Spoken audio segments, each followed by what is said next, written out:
Dahulu kala, di Pulau Jawa, ada seorang janda tua bernama Mbok Srini.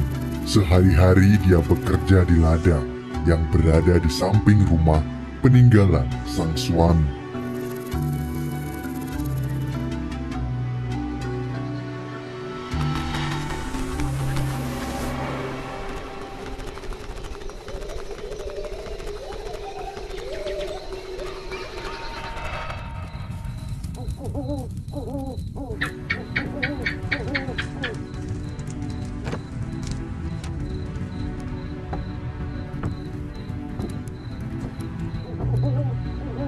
Ketika lelah dengan pekerjaannya, rasa kesepian selalu datang menghampiri.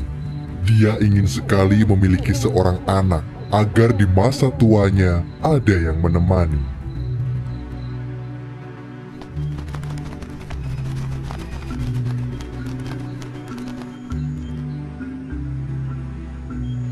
Semakin lama rasa sepi itu semakin menumpuk dan tak terbendung lagi.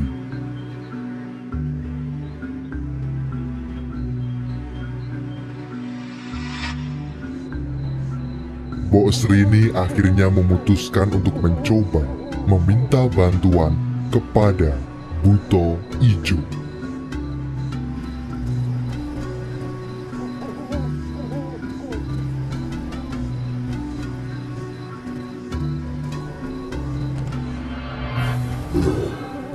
Buto Ijo adalah raksasa yang tinggal di dalam gua di pinggiran desa dan terkenal suka mengabulkan permintaan dari orang-orang yang datang kepadanya.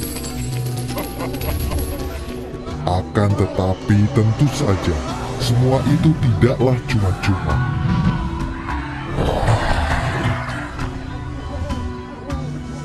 Hal itu juga berlaku untuk Mbok Srini, di mana dia harus membayarnya dengan harga yang sangat mahal.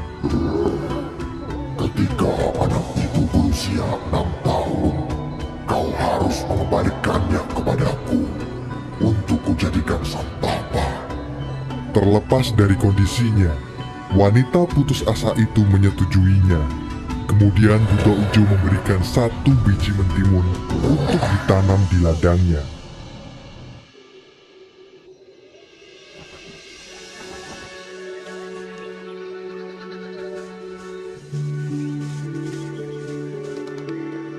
Dalam beberapa hari, mentimun itu mulai tumbuh dan berbuah. Di antara semua mentimun yang berbuah, hanya ada 1 yang memiliki ukuran sangat besar dan memancarkan cahaya keemasan.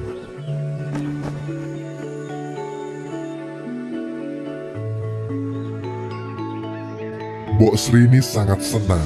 Dibawalah pulang mentimun itu.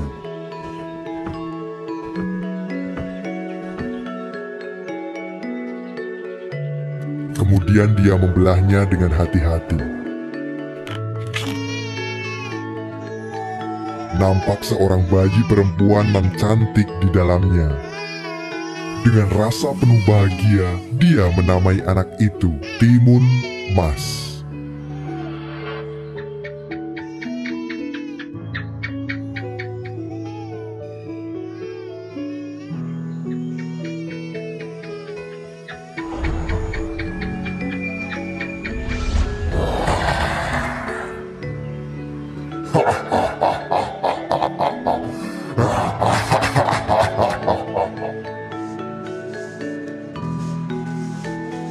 Berjalannya waktu, kini Timun Mas tumbuh menjadi gadis kecil yang periang.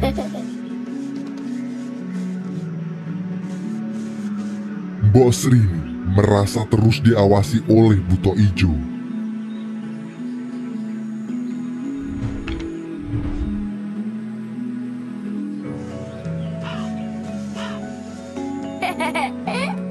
Rasa sayang Mbok Srini kepada Timun Mas membuatnya tak rela untuk kehilangan anak itu sebentar lagi. Namun apa daya, dia tidak akan pernah bisa melawan raksasa Buto Ijo yang sangat kuat.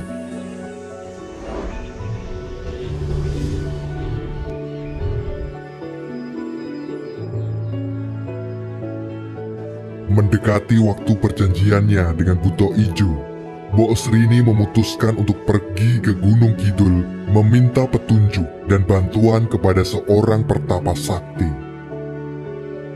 Setelah mendengar cerita dari Mbok Srini, sang pertapa memberikan 4 buah kantong kecil.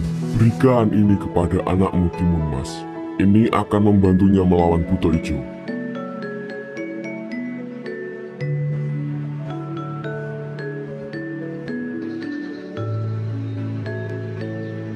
Kini tibalah hari di mana Buto Ijo datang untuk menagih janjinya dahulu.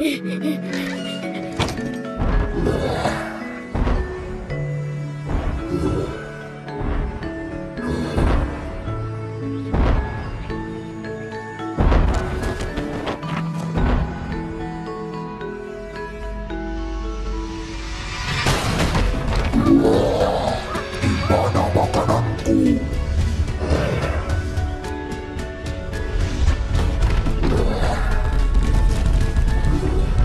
Mbok Srini segera menyuruh Timun Mas melarikan diri dan memberikan 4 bungkusan pemberian sang pertapa.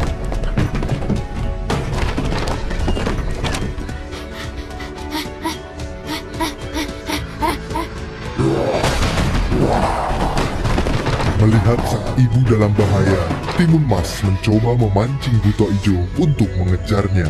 Hei, aku di sini. Kejar aku. Tak ingin kehilangan santapannya, Buto Ijo mengejar Timun Mas.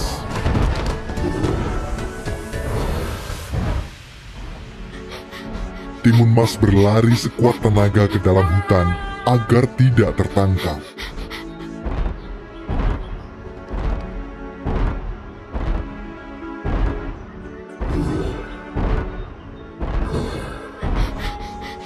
Meskipun Buto Ijo mengejar hanya dengan berjalan, namun bisa menyusul Timun Mas karena langkah kaki Buto Ijo sangat jauh.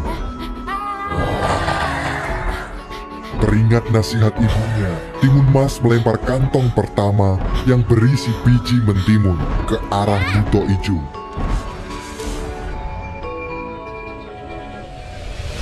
Secara ajaib, biji mentimun itu tumbuh dengan cepat dan lebar.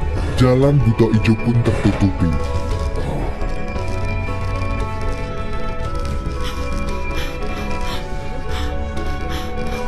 Tanaman mentimun itu menjalar ke tubuhnya hingga menjerat dengan erat. Akan tetapi dengan mudah Buto Ijo melepaskan diri.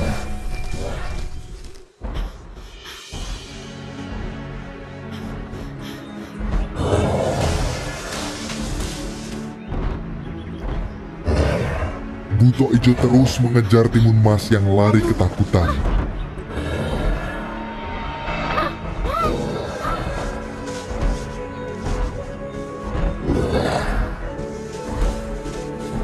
Saat Buto Ijo hendak mendekat, Timun Mas melemparkan kantong kedua yang berisi jarum. Seketika hutan bambu tumbuh lebat. Bambu itu menjebak serta melukai tubuh raksasa Buto Ijo. Segera Timun Mas berlari meninggalkannya.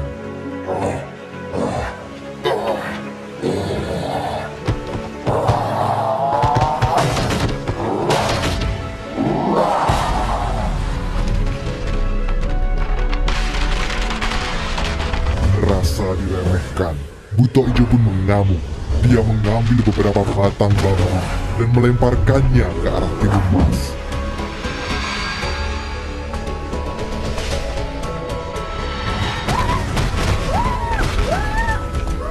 Dengan susah payah Timun Mas berusaha menghindari bambu yang berjatuhan.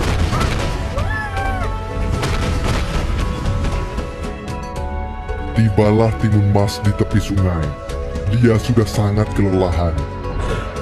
Terdengar suara langkah kaki dan teriakan Buto Ijo semakin mendekat.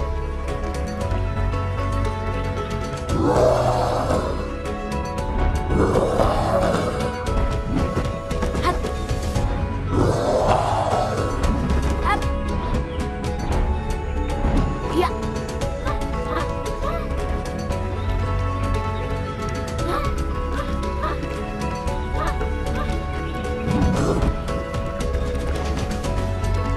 Melihat Buto Ijo yang berhasil mendekatinya, Timun Mas segera melemparkan kantong yang ketiga berisi garam ke arah sungai. Timun Mas ketakutan dan berharap kantong itu bisa menghentikan pergerakan Buto Ijo.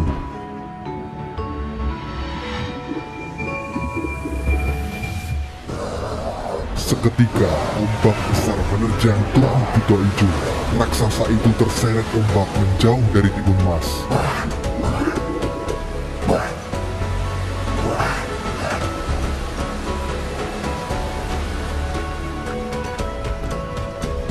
Buto Ijo sangat marah karena sudah dibuat kesusahan oleh seorang anak kecil.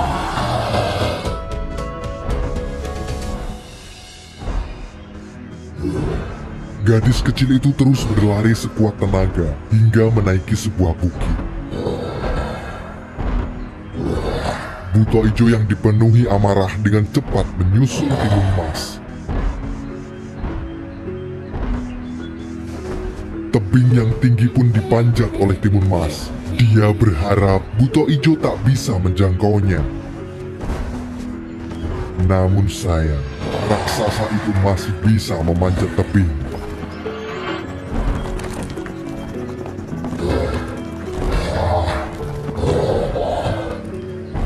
Timun Mas tidak bisa menghindar lagi. Di tangannya, kini hanya tersisa satu kantong, pemberian dari Pertapa Sakti. Dia melemparkan kantong itu dengan sekuat tenaga ke arah raksasa Buto Ijo. Tak ingin kejadian sebelumnya terulang, Buto Ijo menangkisnya dan kantong itu pun jatuh ke tanah. Dengan sombongnya Buto Ijo tertawa kegirangan.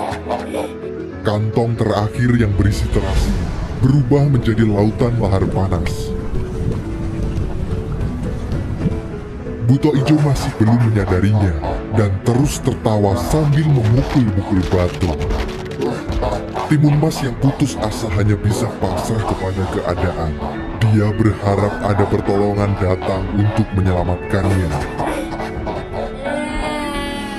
Sungguh sial, pijakan Buto Ijo runtuh akibat dipukul berkali-kali. Buto Ijo akhirnya terjatuh ke dalam lahar panas. Raksasa itu berjuang meloloskan diri. Dia berteriak kesakitan.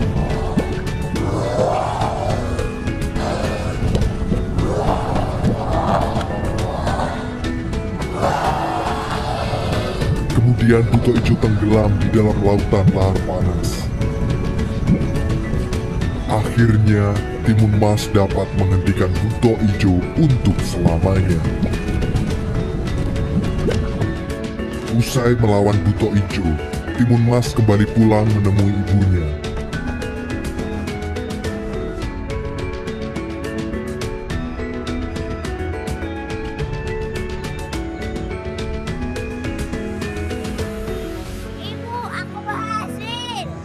Mbok Sri ini sangat bahagia melihat anaknya berhasil kembali pulang dengan selamat dan mengalahkan sang raksasa Buto Ijo.